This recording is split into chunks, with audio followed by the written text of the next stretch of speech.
Salam.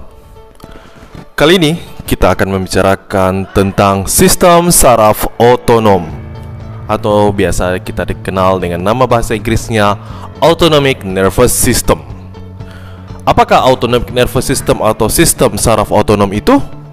Sistem saraf otonom atau SSO adalah saraf yang mempersarafi alat-alat di dalam tubuh, seperti kelenjar, pembuluh darah, paru-paru, lambung, usus, dan ginjal. Pada dasarnya semua organ di dalam tubuh. Ada dua jenis sistem saraf otonom ini yang akan kita kenal dengan nama simpatis dan parasimpatis. Fungsinya untuk apa sistem saraf otonom ini? Sistem saraf otonom ini berfungsi untuk mempertahankan keadaan tubuh dalam kondisi terkontrol tanpa pengendalian secara sadar. Artinya, sistem saraf otonom ini bertindak tanpa dikendalikan dan tanpa disadari. Anatomi dari sistem saraf otonom ini terdiri dari tiga, yaitu preganglion, ganglion, dan pasca ganglion. Yang mana ketiga ini adalah mempersarafi sel efektor.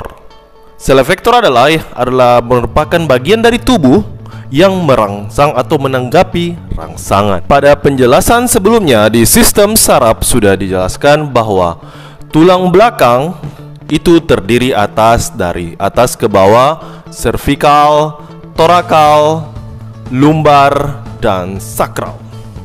Jadi Anda bisa lihat contohnya pada gambar sebelah ini, yang mana bagian yang keempat yang saya sebutkan tadi itu mengatur beberapa organ di dalam tubuh kita. Saya ambil contoh untuk bagian thoracal itu untuk mengatur heart and lung, yaitu jantung dan paru-paru salah satunya ya. Seperti pada gambar samping ini. Di sini Anda bisa lihat secara langsung bahwa beginilah susunan dan organ-organ yang mempersarafi dari sistem saraf otonom. Pada gambar di sebelah sini Anda bisa lihat efek-efek yang dikeluarkan baik dari saraf simpatis maupun parasimpatis.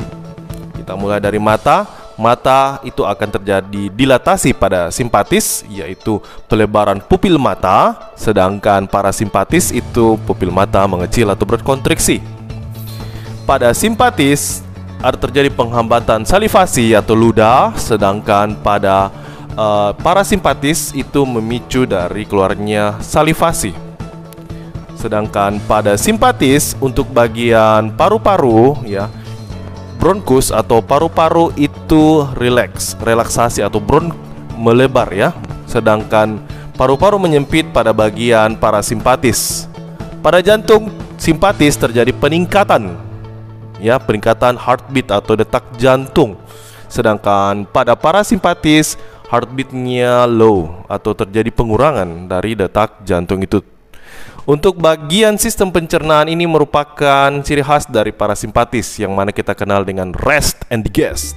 Jadi pencernaan itu aktif pada saat relax, dan itu terjadi pada parasimpatis. Sedangkan terjadi penurunan pada simpatis. Begitupun untuk bagian kelenjar atau bagian dari organ kelamin ya, alat vital atau alat kelamin. Pada bagian simpatis memicu terjadinya ereksis, para parasimpatis memicu terjadinya ereksi, sedangkan pada simpatis itu tidak. Divisi utama dari SSO seperti yang saya sudah jelaskan sebelumnya, yaitu saraf simpatik dan parasimpatik. Yang mana saraf simpatik itu biasa kita kenal atau beberapa bagian dari tulang belakang, yaitu thoracolumbar. Jadi bagian thoracal dan lumbar. Sedangkan para parasimpatis dia masuk pada kraniosakral, yaitu pada bagian kranial, dan sakral pada tulang belakang. SSO ini terhubung oleh sel serabut ke sel lain yang terletak di sekelompok sel saraf. Jadi ada namanya sekelompok sel saraf yang kita namakan dengan ganglion otonom. Serabut saraf dari ganglia terhubung ke organ-organ internal.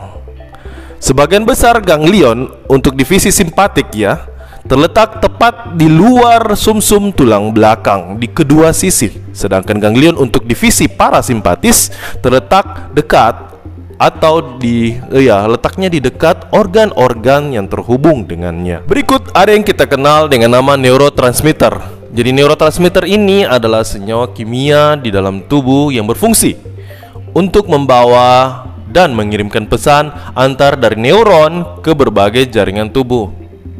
Dan neurotransmitter baik simpatis maupun parasimpatis ini berbeda ya.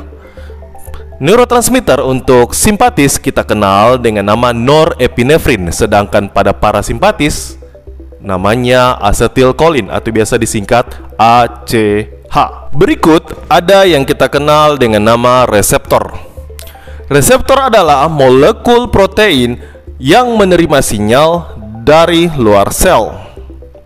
Diibaratkan seperti ini guys. Kalau neurotransmitter tadi yang saya katakan adalah penghantar atau kita bisa namakan dengan Pak Pos, ya, Pak Pos yang bertugas menghantarkan pesan ya. Dan reseptor adalah penerima pesannya. Jadi penghantarnya adalah neurotransmitter dan akan menerima pesannya adalah reseptor.